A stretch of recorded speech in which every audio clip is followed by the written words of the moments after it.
ፊሎ ቤተሰቦች ዛሬ በጣም ቀላል ነገር እንነጋገራለን።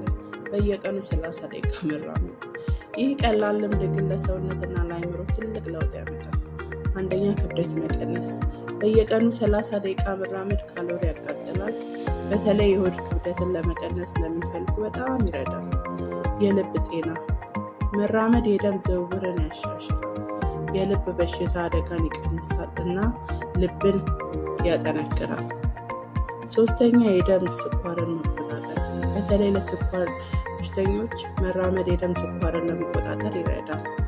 የአእምሮ ጤና። መራመድ ጭንቀትን ይቀንሳል፣ አእምሮን ያረጋጋል እና ስሜትን ያሻሽላል። አምስተኛ፣ እንቅልፍ መሻሻል። በየቀኑ መራመድ ሌሊት በቀላሉ እንቅልፍ እንዲወስደን ይረዳል። ስድስተኛ፣ ኃይል መጨመር። በየቀኑ መራመድ ሰውነትን ንቁ ያደርጋል፣ በቀን ኃይል ይጨምራል እና ድካምን ይቀንሳል እና በተጨማሪም የተሻለ ውጤት ለማግኘት በፍጥነት መራመድ ብሪስክ ዋኪንግ ማድረግ የተሻለ ነው።